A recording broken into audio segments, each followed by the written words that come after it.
Good afternoon. Welcome to the Anaheim Elementary School District March 19th special board meeting. I am AESD Board President Ryan Rellis. I call this meeting to order at 6:30 p.m.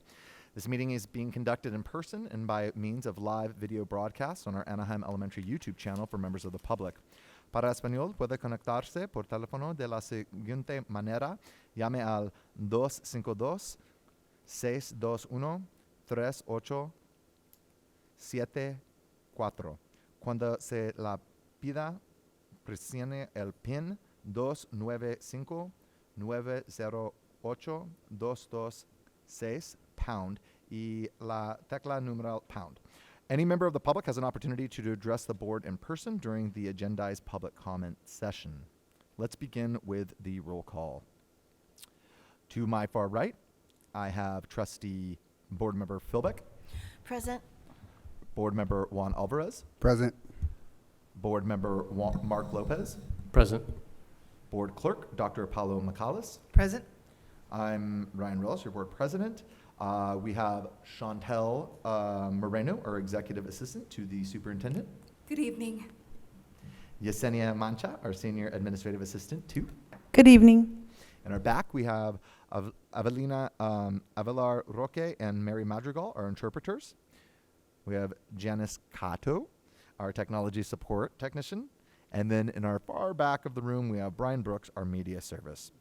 Also joining us this evening is Dr. Joseph Farley and Dr. Suzette Lovely from the Education Support Services Group, the firm that has been selected to lead the superintendent search process. Next, we will continue with the flag salute. All right, everyone, please stand.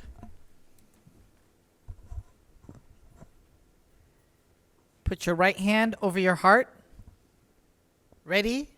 Begin. I pledge allegiance to the flag of the United States of America and to the republic for which it stands, one nation, under God, indivisible, with liberty and justice for all. Someday.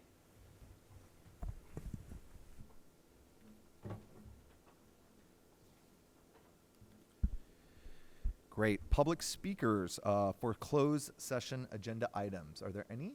None? Okay. Can I get an adoption of the agenda then? So moved. So moved by Trustee Lopez. Can I get a second?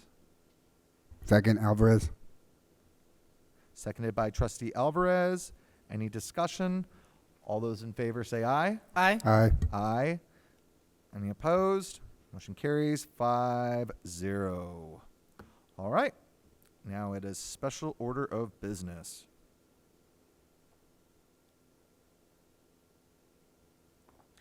It is recommended the Board of Education approve an agreement between the district and Education Support Services 12800 Center Court Drive, Suite 300, Cerritos, California 90703 to facilitate the search for a new superintendent for the Anaheim Elementary School District. Services are effective March 19th, 2024 through June 30th, 2024. The fee for this service shall not exceed $28,700. Can I get a motion? So moved. So moved by Trustee McCallus. Second, Lopez. Seconded by Trustee Lopez. Any discussion? All those in favor say aye. Aye.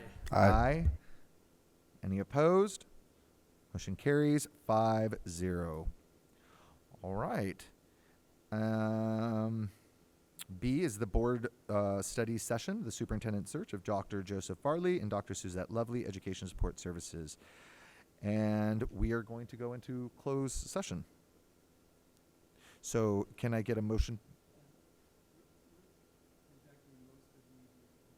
Okay. Perfect. Awesome. Well, go ahead and take it away, Dr. Farley and Dr. Lovely.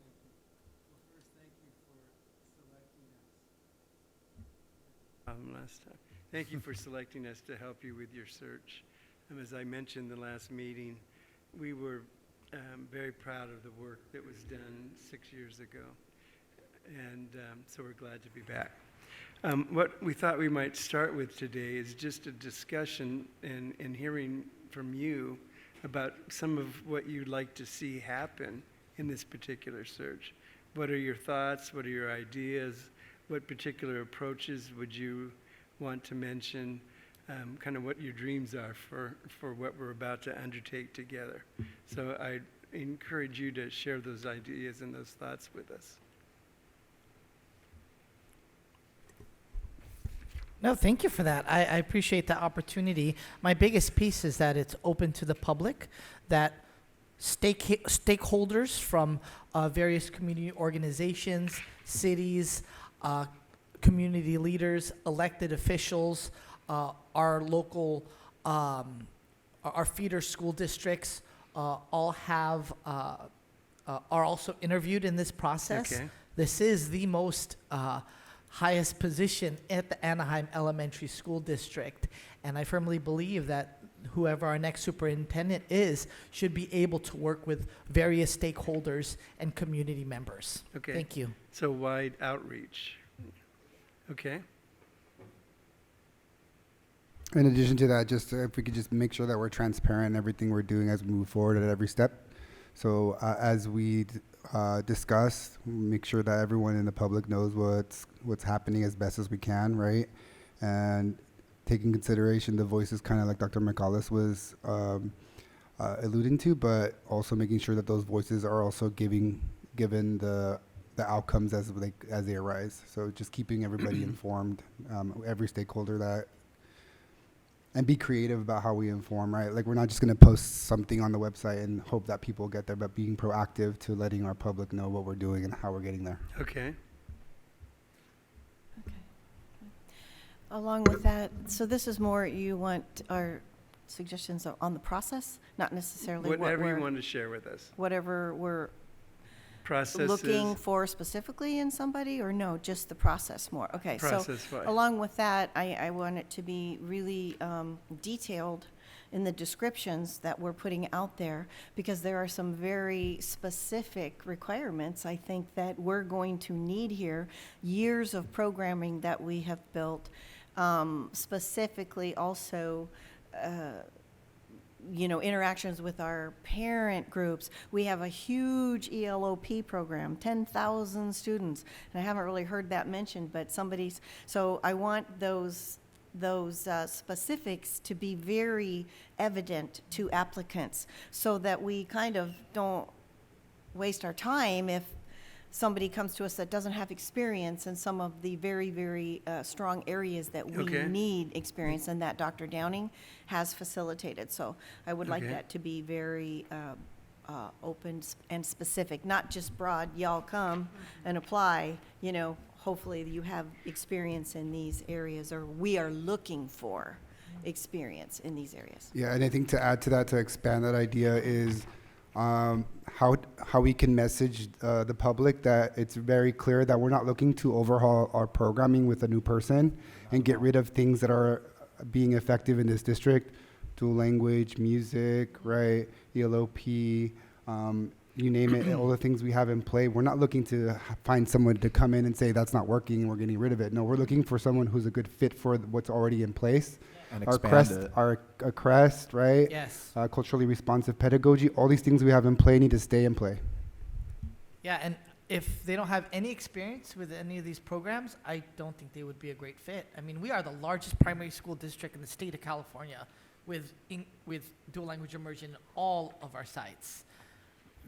They have to have had experience within that field. Okay. I just was going to echo a lot of those points where I had just written down. So I think that in terms of the board, I think we're pretty in line with that. Based on what I'm hearing is the transparency and the communication with the stakeholders.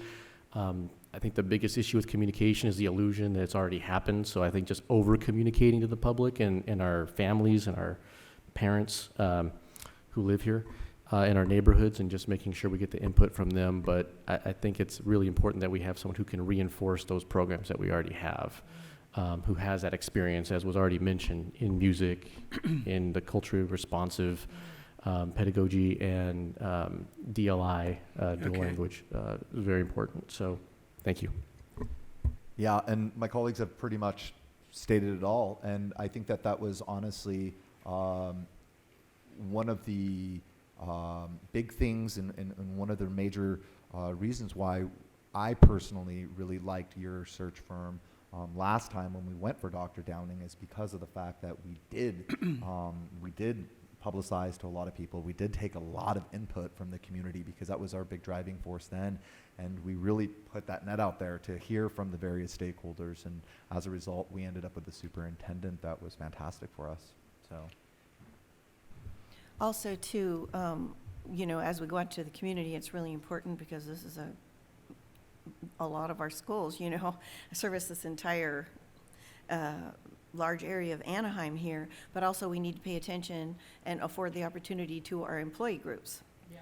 That we give them the opportunities to be very vocal about what they see in leadership, because they have also, they work here, they're involved here, they're our partners. What do they see in leadership? And so I just want to make sure the opportunities are there for our in-house community, our school community.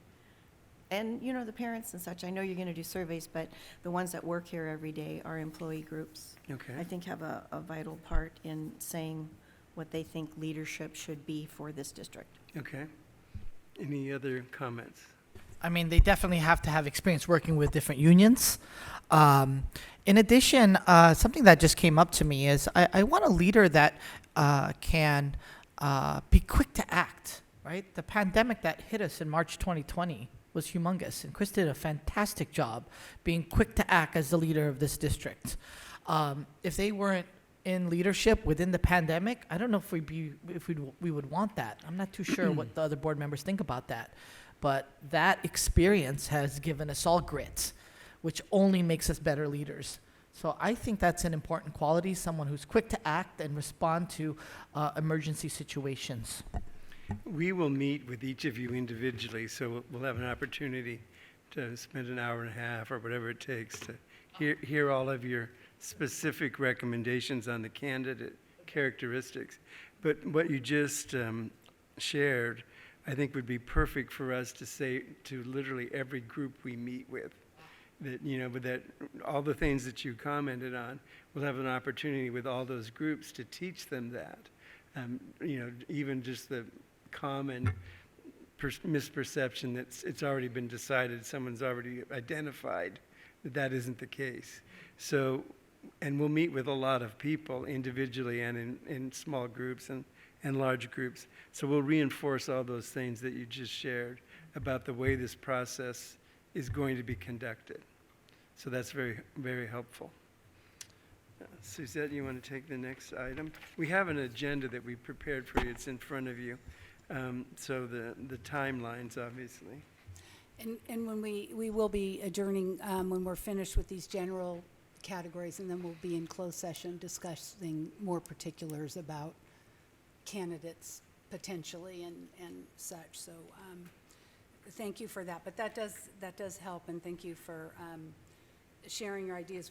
I have a copy of your goals plan. I was starting to read that today. This is pretty impressive, and it will be very helpful to prospective candidates. It's very clear what you're doing through 2026, and a lot of time was spent on this and your programs that are the most important to the board. I'm assuming this plan is still the board's priority plan, correct? There hasn't been, I didn't see anything on the website that was newer than that one. So, and congratulations for doing such good work in that. And it mentions many of the things, the culturally responsive teaching, DLI, which I found out, I didn't realize you had at all schools now, so that's really impressive. And then the other things that are focused, ELOP and such. So what we wanted to do is look at the timelines with the board. These are preliminary timelines. So if you go to page 2 of what you have there at the dais, this is if we backwards map. So it's easier, and I know we have educators in the room, so you know that process. If you think about where, with the end in mind, in the state of California, any action that a board takes on a superintendent's employment and contract has to be done at a regularly scheduled board meeting. So you have 2 regularly scheduled board meetings in June. They're there for the LCAP as well. So if we look at your regularly scheduled, if you go to the very bottom, June 12th would be hopefully your board meeting in which the actual employment contract and such would be completed. This gives you a long runway of time, but it's compressed as well because you have holidays, we have spring break coming. We understand that Anaheim Elementary School District spring break is different than the high school district spring break, so it will come up pretty quickly. So if we backwards map from that's the end in mind, and we go back up to the top then of the proposed timelines, we would like to be able to start next week potentially, and we'll have help hopefully of Chantel and Yesenia, starting with some of your community groups, because there will be a lot, and starting to see who we could potentially start meeting with next week. We'll talk about who those community groups are in a minute, but get some of those done to the degree that we can on short notice next week, and then continue that the week after spring break, going all the way through April 9th or 10th. And the reason why we'd like to be completed by the 9th or 10th is we want to have that leadership profile report, or that hiring profile, done for the board to actually accept and adopt at your April 17th board meeting. Again, we're trying to fit this so you don't have special board meetings to do this. We're trying to recognize your time. So in order to be able to talk to all of the community groups, get the survey data tabulated, we would like to have that profile presentation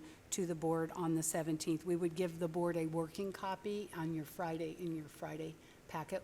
We label it as working copy because you may, when we're presenting it, say, we'd like you to change this word, or please add a statement here. You don't change too much about it because it's coming from your education partners. However, there may be things you want to see added. So with that said, we would work with the board's permission with Ms. Marino and try to get those groups scheduled that we can. She was already looking at the calendar a little bit to see when your DLAC meetings are. For example, if we can piggyback onto a already scheduled meeting with one of your key groups, we would like to do that. However, I don't think we're going to be able to do that with DLAC because of the timing of their meetings, or your PTA leaders. Your association leaders, will work with them. I think last time we went to their office, to the AEEA office, so we work with your president and such. So these timelines are here, and then we would like the position based on the board, and we're assuming your interest is still in a national search. You want us to advertise nationally, and so we've included that, as part of the proposal. And so you're going to have it open for a little bit longer too. So we would like to have the job posted from March 25th to April 26th. And why that's great for candidates is your best candidates, probably your candidates that are going to be most aligned with your profile, will want to wait till that profile comes out and then finalize their application.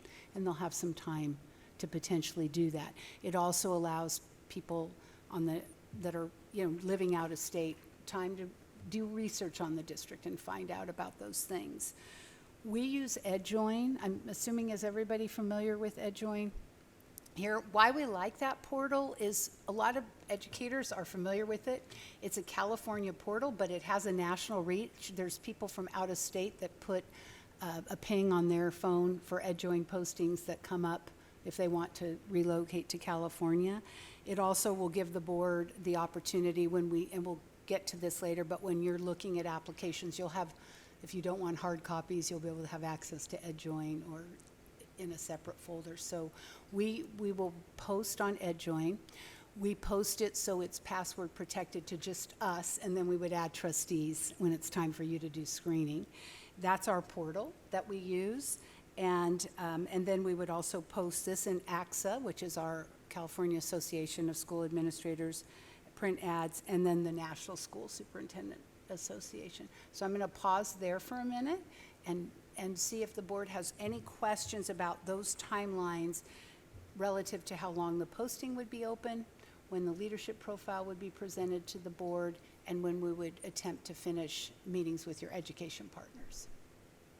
I have a one question and one comment. And I'm okay with the national search because we want to keep that net as wide as possible. But in your experience, what, in terms of a radius of successful candidate, what percentage of the time do we have within, say, a 50-mile radius versus someone across the country who would be the successful candidate? How often does that happen in your experience? I think we talked about this a little bit in our interview too. We most of our candidates come from California. It's a lot easier to move from California to other states and understand education systems than it is for people to come from out of state and understand California. Our education code is voluminous, our LCAP, our laws are so different.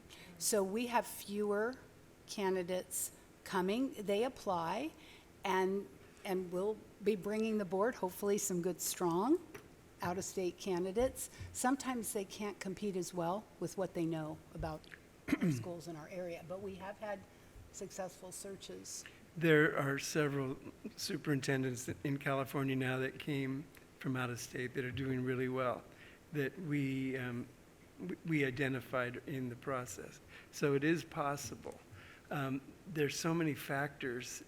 I have to kind of say it depends on the candidate, the state, the circumstances. There's some people who left California to get the superintendency and are interested in returning. There's also the difference in housing costs between other states. And so depending on the states, that is or is not an issue. Believe it or not, there are 2 districts in the state that provide housing because of that. And so there just are a lot of circumstances to consider. But we have had successful people come in and do very well from out of state. So it's not an impossibility. But about 90% of the time, the candidates are in California. You also mentioned the parameter, the distance, and commuting is now a big issue because of what's happening with our highways and freeways and congestion. And so sometimes people will have to move to acquire a new position. In other cases, they're nearby and they could drive here. But commuting is a concern. Thank you. My other comment just was actually just piggybacking off of your request for different community groups. And I know it's not going to be practical to talk to all the individuals in AESD, just because there's a lot of individuals here. But I did want to focus on our taxpayers as well, who may not necessarily be parents.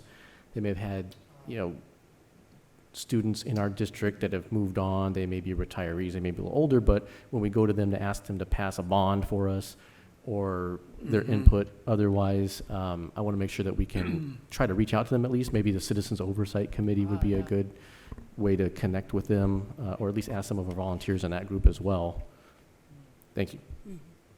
Thank you. We did have them listed too. In our proposal, we had some groups listed, so in a minute, we want to get all those groups, but we have those on there.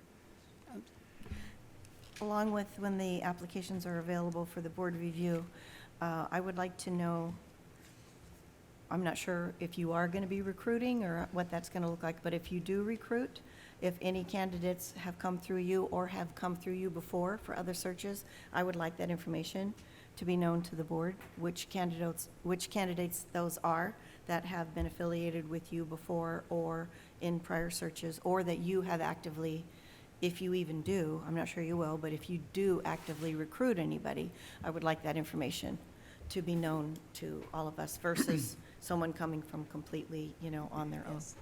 Well, coincidentally, we actively recruited your current superintendent. I don't know if you ever knew that or Yes, not. I did. But we will do active recruiting, and we will tell you who those people are at some point.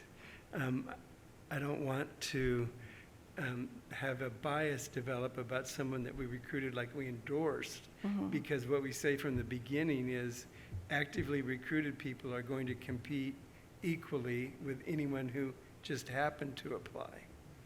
And we'll get into more discussion in closed session about some of the implications of someone who's interviewed elsewhere. We can share some information that might put that in a different perspective.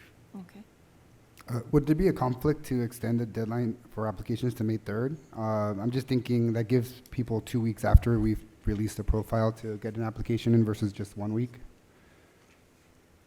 Would that be enough time to then get the applications for our review by the 6th? So you're saying have them do May May 3rd instead of May and the 6th? 26th. Sure, we can move up the timeline. We can make it Is less than- anybody else opposed to that? I'm just thinking, give the people who might potentially apply nationwide 2 weeks to apply after they've been able to review the profile that we release on the 17th versus 1 week.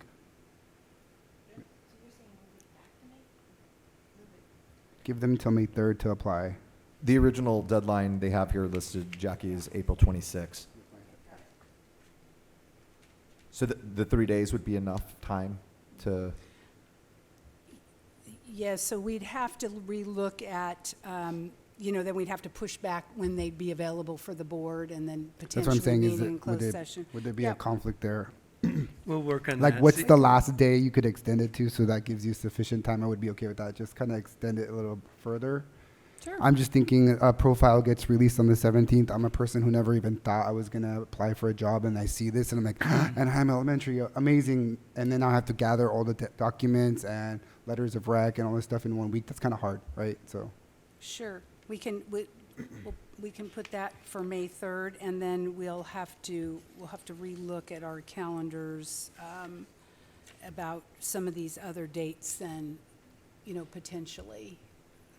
because in our next board- Actually, it still should work if if the board, we'd have to get the applications to the board a little bit later. We're hoping that we would be able to meet with the board that week of May 13th, 14th, or 15th. That would be all closed session for the board to decide on your candidate slate, who's going to be interviewed, and we're going to talk in closed session more about your community panel as well. right, So if the board is okay having 4 or 5 days to review the applications. was the intention to get those for our review before our board meeting on the 8th? Was that the intention, or was it just a random date? No, just to have, just for you to have it.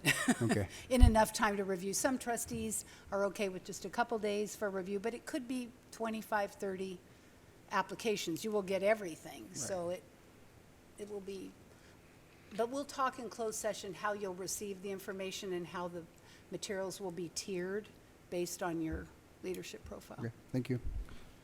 I just want to say thank you for this very detailed outline and the timeline here. I appreciate you getting this to us so thoroughly because it gives me an opportunity to also see where I have a potential conflict on meeting times. And I can already tell you May 14th, I won't be available. That would be very difficult for me to meet on that day. So if it could be either the 13th or the 15th, I will reserve that, Okay. one of those Okay. 2 days. That's an important meeting, so could we try to see what trustees' schedules are and Chantel here, if May 13th or 15th would meet for that closed session? That's, again, Yeah. And that's if those days are still open. I know with the timeline, if we're pushing it back. they'll that- still work. We'll make Okay. it work. I'm good with the 15th. Trustee Alvarez, you said the 15th Yeah. would work for you? How about the other trustees? Trustee You don't, Philbach? you don't have a calendar with you, yeah. Oh, okay, I don't know yet either. yeah, okay. So potentially trustee Lopez, we know, President? or the 15th. 15th, Either okay. of those work. So I can maybe make the what can 13th work happen as is well. tomorrow, we can have Mrs. Marino get solidified with Yeah. all of your calendars and get an email for those 2 days. And we'll have it one of those 2 days. And it's all closed session. So when we agendize it, it's only closed session for that particular.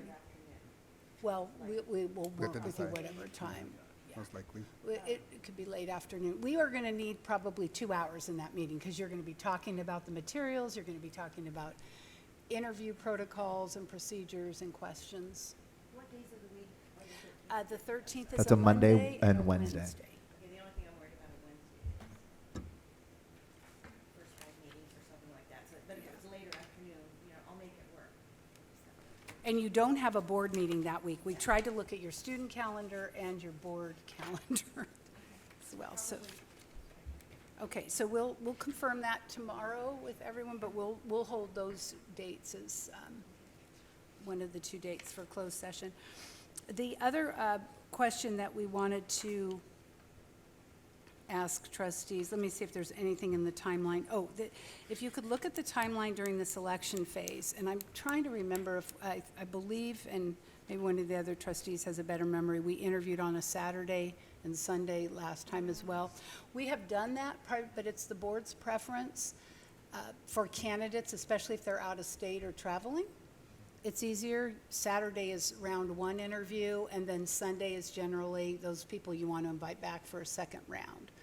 Is the board comfortable with that, or do you want to look at other dates? And the dates that we had set aside for the board to look at would be May 18th, 19th. It's not Mother's Day weekend, and the next weekend is Memorial. So we were trying to sandwich it in between there. Yeah, I like the weekend because more people can show up. Yeah. So I'm good that's with very it. important to me. I'm good with the dates too, yeah.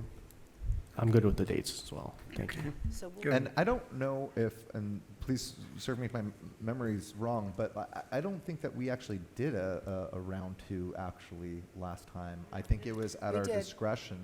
we did. We We had did. 3 candidates, yeah, I think 2 or 3 came back. I remember we did it in the back. It was a Saturday. Oh, and they all came back day. on the same day that Yes. night. Ah, Correct.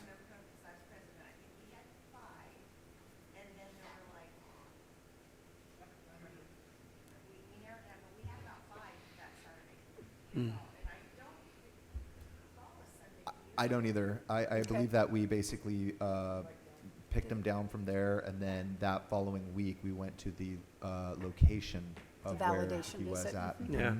yeah. So I say if we can keep it as such, Monday. the 18th, with the 19th, but with the possibility of not doing the 19th only if necessary, if that's Okay. okay with everybody, yeah? Yeah, and that might just depend on the number of candidates that we have to interview too. Correct. So that's, Yeah, If we you don't But, know interview yet. but 7 usually or when 8, it comes it's down Monday. to this final part, it's usually up to about 5 candidates is when we're at. So Exactly. Okay, they're not There- gonna Right. there's not gonna 20 be 18 at that candidates, point, you know. Because if they can't weed them out then. correct.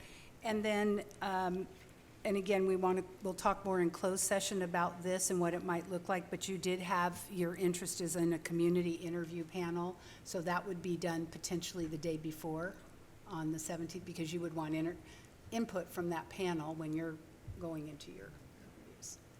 Okay, so we'll just potentially have those dates for the calendar there.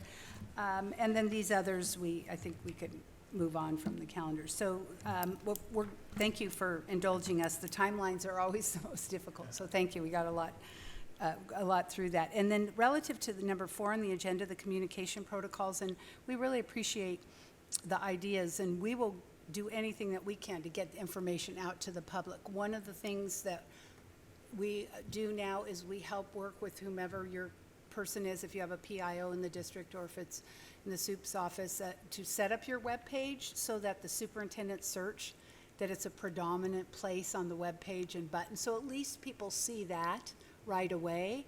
And it has our contact information on there as well. We have the timeline on there. We update it with the survey link and other things. So we would suggest that you do that, even though everybody won't always look on the webpage. A lot do, and especially when we go out in our education partner groups, we tell people, that's where the information is, that's where our contact is. And we know people look at it because people do call us after meetings. Sometimes if they don't want to say things in public, they will call us, give us information afterwards. And then any other ideas that you have working with your team of how to push out information beyond our web, your web page, what goes out to the community, your link. Everybody in your district, every parent, I think you use Parent Square, so every parent will get the online survey, and we'll talk about that in a minute, and every employee, it will go to their address, because you want as many people to fill that out. But are there other areas, and we can work with your staff? Trustee Alvarez? Yeah, we have our weekly updates, letters that go to staff and parents. Maybe you can start putting a sentence or two on the status of the superintendent search on every letter, Agreed. just to With kind their of give them, information as well, I keep think. everybody in the loop of where we're at. Okay. You know what will work? We send you a weekly update as trustees. Sometimes that includes confidential information, but we could work with the superintendent's office and figure out what pieces could go into that document. So everyone's getting a weekly update. I think that'd be great. I think that's a good Okay. idea, yeah. Okay. Wonderful, okay. And then, as Dr. Farley said, we'll send you the weekly updates, and then you'll all have our text, our cell numbers, we text, and whatever the best way is to reach you, as well as really, whatever works for you and your schedules, we will be responsive to you. Primarily, the board president is generally the main point of contact. However, we talk to trustees, all of you as you need to talk to us, and we will have our one-on-one with each of you when you're available as well. I want to just talk a little bit about the importance of this leadership profile. Some of you may remember the one, those of you that were here, the one that we did before. But it is a crucial document, and it is actually a pretty significant assessment of where you are as a district. It was then, and it will be this time. We ask people to identify strengths of the system and also issues and needs, and then desired characteristics for the incoming superintendent. And because we talk to so many people and gather so much information, a real significant truth emerges from those conversations. And we spend a lot of time writing it because we also give it to the candidates and suggest that you have a question about what the document means for their leadership in the system or starting in the system. It's an impressive needs assessment about where you are. And I remember there were some sensitive topics that we had to broach last time. You all remember them as well. And we did broach them. We did it diplomatically and professionally, but they were cited. There will be issues that emerge because they emerge in every single district. But the document, I think, is very useful for the whole process. And the fact that the candidates get it, they'll know pretty much what they're walking into and what the challenges are going to be, what the strengths are, what the successes are, and what you're facing going forward. And California school districts, you're not the only one that's looking a few years down the road and know that you have some challenges ahead. We all do, or they all do, but that'll all come up through that process. Any questions on the leadership profile? Okay. Just a comment, please, regarding the emails and texts, if we get email blasts or whatever, just a reminder, please, do not respond when we're not supposed to, so that we don't violate any sort of Brown Act thing, because sometimes, we forget, but if it says board members, like Chantel's really good about that, do not respond, then, if you're going to send something to us all, just a reminder. And thank you for bringing that up, Trustee Philbeck. Here's what we do. We BCC all of you, and then we copy one of us. So that way, Okay. if you do a respond all, you don't send it to your fellow trustees. Okay, So thank you. so you may see my name in your Friday update in the 2 line, and you're all BCC. Okay, thank you for the clarification. The interviews, we mentioned that are interviews with you.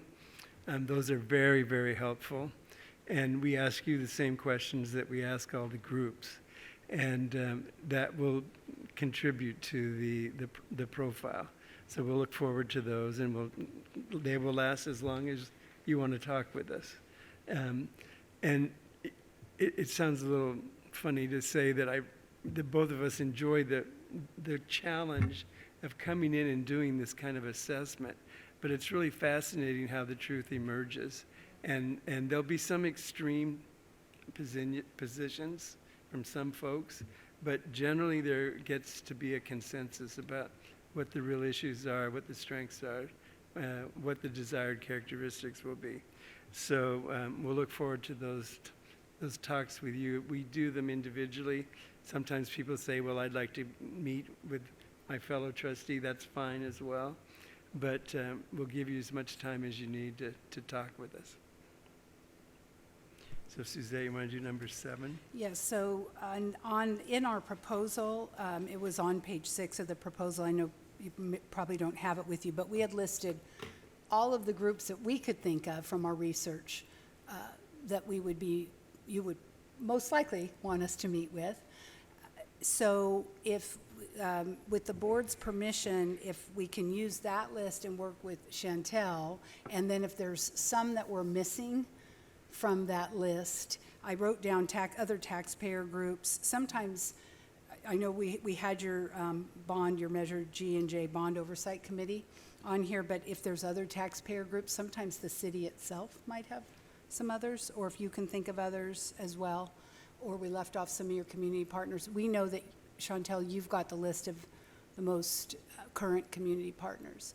But would it be okay with the board if we work with Chantel on that list? If you see or think of any other groups that might be missing, that you could email Chantel? Yeah, no problem. And when will we get that list? Well, we could send it to the trustees tomorrow. Chantel, we'll just take it right out of the proposal. It was on page 6 of, actually, let's do that. If we could, it was on page 6 of our proposal. We could just cut and paste it, send it to trustees, say, look at this list, and add who might be missing. And then we'll also have just an open, you mentioned, an open community forum where anybody can come. We'll have your translators there, so any members of the public. And we ask that you help us know where to push that out to, because if people don't have children in the community, they may not know. I know in one district, one of our trustees was associated with the city, and so that trustee asked the city to post it on their website, and they did. I don't know if the city of Anaheim would, what the relationship may be to announce that community forum. So you could tell us how we can get that out Sounds good. to people. You're all affiliated with a lot of other groups, too. And I'm trying to remember, because soon after Ryan and I got on the board is when we went to districts. Did we have district meetings, open, like community district meetings? I don't think we did. No, we did not. We didn't, did No. we? It was all basically because of the fact that the philosophy was, yes, we are by districts, but it's overall the superintendent serves everyone. So as a result, we all did kind of an open forum all together. Everybody. Yeah, but we didn't go out into, allow the Mhm. parents in each district to have a conversation or, No. no. We didn't do Any it by updates or trustee area. anything? And just, I didn't think so, but I was Nah. trying to remember. and if I might, because it is so important to the board that you are reaching out to your communities. Yeah. Here's the issue. Most people won't come to the meeting Yeah. unless it directly affects them. If you were talking about a change of a principal maybe at their school, parents are people are busy. We shared, we did the Capistrano search. Initially, the board wanted us to go to all 6 high schools, and we convinced the board we'll go to 3. We had 2 people at one meeting. The most that we had at one of the high schools was 35, and they were some of the same PTA parents that had attended the other meetings. So we'll do it.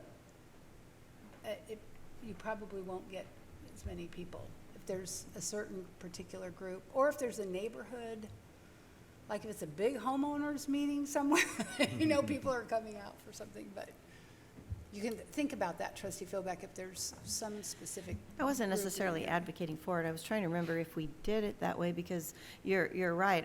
I sort of, think maybe we might have to afford some opportunity there. However, I agree with you that even when we went to districts, we had meetings all over, and there was basically 2 or 3 people that showed up for even those meetings. Now, I'm not saying that people wouldn't want to for this, so that's where maybe, we can have another discussion about as far as, it might not be a reason to not afford them the opportunity to have that. But I get what you're saying, and yeah, I with everybody being so busy, it might not be the best format to present out there to get people in to be able to have their opinion, so I understand. I just think it'd be great, like the sooner we can get that list of who's on those community groups and whatnot, the better, because I don't know about all of you, but like I can at that moment when I look at a list and think like, oh, they're not. But like 2 days later, I'm gonna be like, oh, we need to add them on the group, and I want to make sure that we give them ample time, like to expand this list if need be. Well, the other issue that we had an online survey last time, but our survey is now more localized because we were working with a national firm last time. And so people have really appreciated the online survey. So that's the next part of our agenda. We had a copy of the online survey in the packet, and and essentially, it gives you some information about what people want to see in the next superintendent relative to their experience and expertise. It's a forced ranking. They have to pick their top 5 qualities and characteristics, and then and as well as the personal attributes. And also, you will see who fills it out, the participant role, and we set it up in a Google survey. We have somebody that we work with that helps us do the data so it doesn't fall on staff, and then it's disaggregated by the different groups. And then there are 10 questions just giving some general overall state of the district information. This isn't a district climate survey, but it does ask some questions about how do you think safety is in the schools and such. So if the board had any interest in changing questions, you have an opportunity to do that. You probably don't have the survey necessarily in front of you, but we can send it to the board tomorrow as well. And most of the questions are pretty straightforward, and the survey only takes 7 minutes, 6 to 7 minutes to complete, so we do know that people will fill it out. The other thing that we can do and you can do is publicize that it's on the website. So in every group we meet with, or you meet with, if there'll be people who can't attend, you can refer them to the online survey, and it gives them an opportunity to share their ideas. I think Capo, which is a larger district, we had 2,500 people do the survey. So that'd be our hope, that we get that kind of number here. But you could help publicize it, and we'll do it through our various notices that go out each week to your staff members as well. And when the survey goes out, this will be only just one response per email, right? Okay, so you can't submit multiple emails. But if somebody goes to the library and fills out the survey with different, on 5 different devices, or they do it on their phone and on their laptop, we don't take it by HTML addresses. Most people don't fill it out more than once. You'd get the same answers over and over. Yeah. My question is, do we have that available in Spanish and other languages, or can Yes. we get? Yes. So there's a link that says in español or in English, so that because I'm thinking that letter that goes out, right? It goes out to staff. There's a link every week. It goes out to parents. There's a link every week, so they can keep Right. seeing it. Yes. And we also analyze the results statistically, so you'll get all that kind of information back on how many answered certain questions and responded in certain ways. We embed the survey data in the leadership profile report. So it comes as what we heard from your in-person groups and a summary of themes and trends, and then survey data. But if we could also work through like Belinda too, or if she could send out things, because it's easy for us to share that on our Facebooks and things. If there's something, a blurb that comes out, or it's real easy then for us to share it, to get that, make sure you do the survey, or please do, and because we all have a lot of different contacts. So, but that's kind of easier sometimes when Belinda puts something on the AESD Facebook or something that we can then grab and Just share. share. And share. Yes. It should go out on And- all and your it social media Keeps the platforms. continuity. It keeps it all, together. the And same. every time we meet with an in-person group, whether it's the principals, whether it's the PTA, we remind them the survey's open. So the survey's is still open while we're meeting with groups too, and then they fill it out, so. Okay. Okay, on to number 9. You gave us some suggestions when we had our open dialogue, but we'd like to hear a little bit about what you think the experience levels of the new candidates, or the ideal candidates should be, what their educational background should be, and years in leadership, or any other particular qualifications. For example, are you only going to consider sitting superintendents? Are you going to consider assistant superintendents? Are you going to consider only people with doctoral degrees or others? So just have some discussion with us about those topics, maybe beginning with experience. I don't think we should rule out the doctorate degree. I know I have a doctorate, but oftentimes folks with doctorate sometimes think theoretically more than practical. Not to say anything bad about my colleagues, right?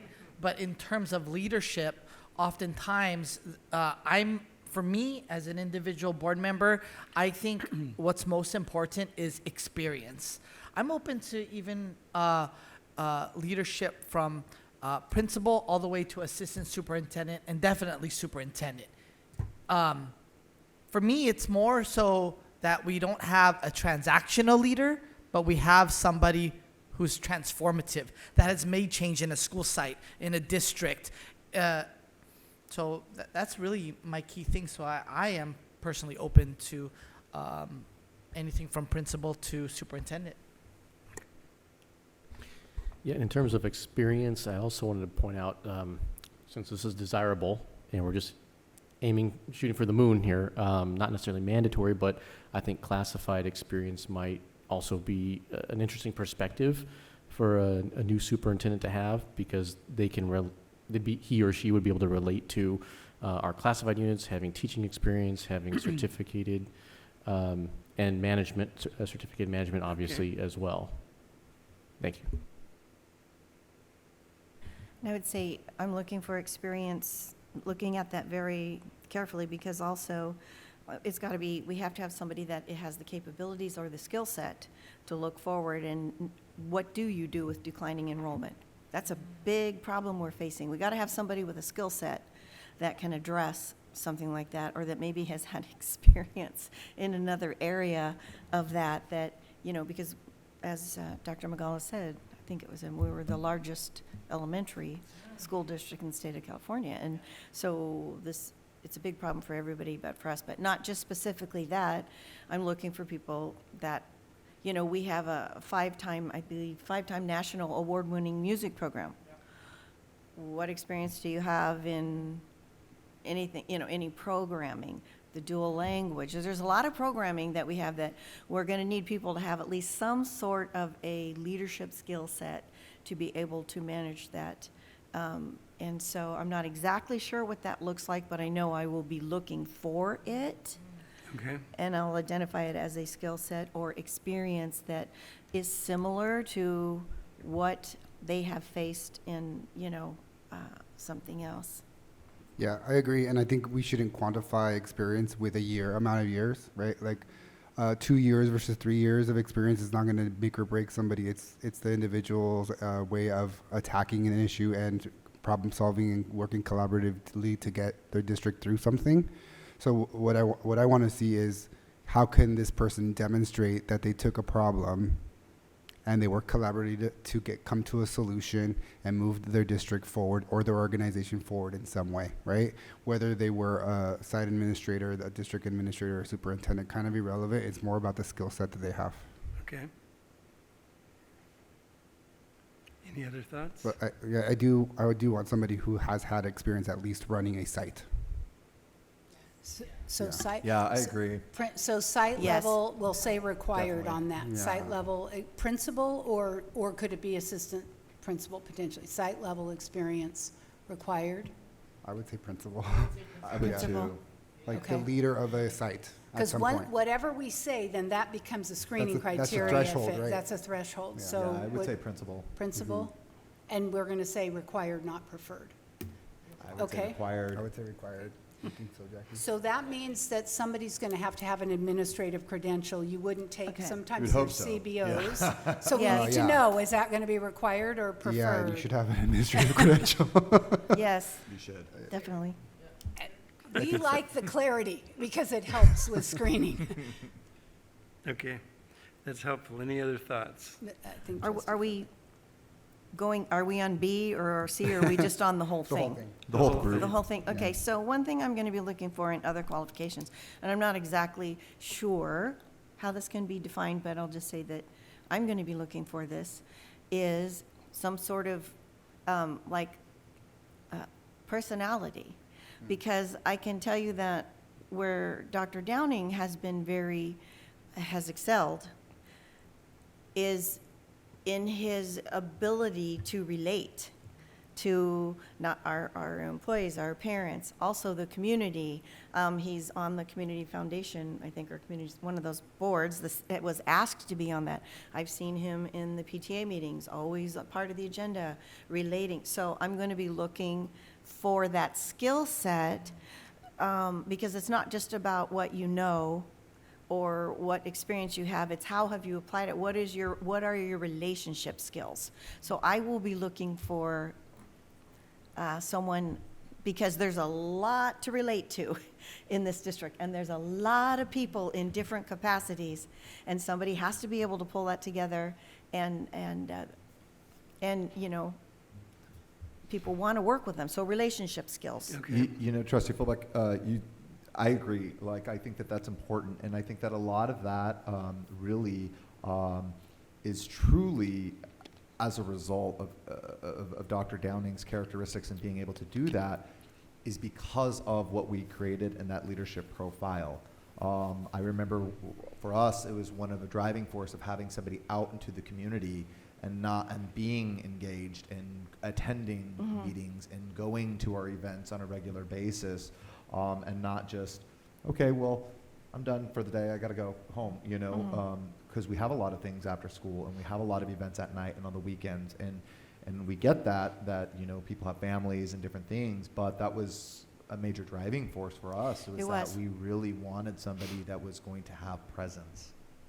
And I believe we made that really clear, that it was, okay, this just isn't you come to work and then you go home. There are after hours, there are weekends, because we want a superintendent who is going to engage, not just with this district, but with the community, with our partners, and Dr. Downing always, you know, he said he would do it, and he has. I mean, if there's a parade on Saturday, he's there. So we made that real clear, and I think that would be something also that we would have to make sure that applicants understood, is that this is going to be a very, you know, kind of intense. Yeah, that's a great point, because that's when our families are available, right? They may work Yes. irregular, unconventional hours, so there is that possibility of being available for our families. Okay. Yeah, but Mr. Ellis is right. We did really focus on that. It was like a driving force. And we reiterated it many times, too, to make sure, and, you know, so. Yeah, so essentially we're looking for the face and the voice of the district that's very explicit, right? So people know who you are, people can recognize this person, people know that they're going to be available, they know they can talk to them, they're approachable, they have good personality, they have presence, right? And I think that's something we can recognize when we visit their community, right? Because it's built in, right?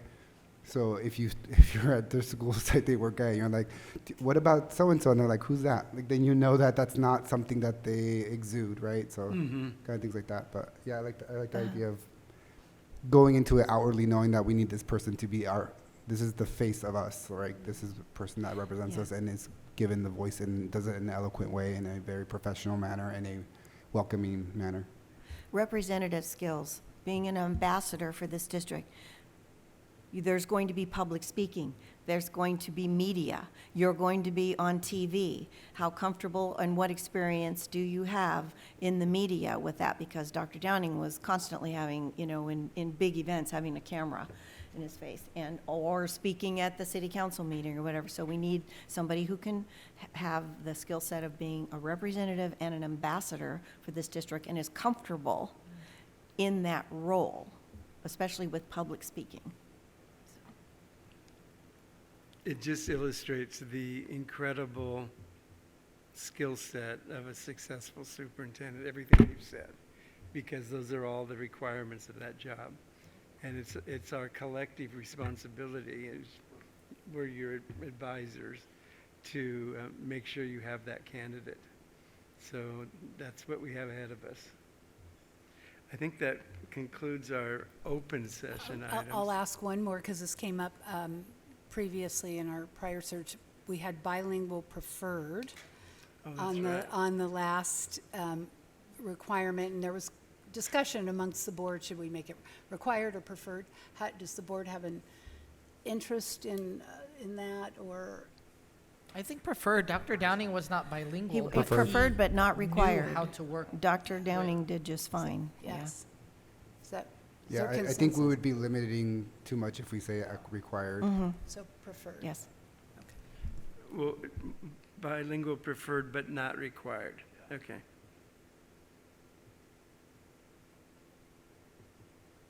All right, and I think we're ready to adjourn to closed. All right. So the board will adjourn to discuss the following items: our public employee employment of our new superintendent with our consultants, Dr. Joseph Farley and Dr. Suzette Lovely from the Educational Support Services Group. May I have a motion to adjourn to closed session? So moved. So Second, moved by Alvarez. Dr. McCallus, Second, Alvarez. seconded by Trustee Alvarez. Any discussion? All those in favor say aye. Aye. Aye. Motion carries 5-0.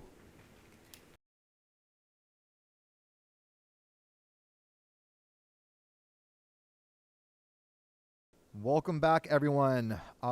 We have no report of closed session actions taken. May I have a motion to, oh, I'm sorry. I go ahead and adjourn this meeting at 8:14 on Wednesday, what's today? March 19th. Our next board meeting will be on Wednesday, April 17th. There will be no further business before the board. I adjourn this meeting at 8:14.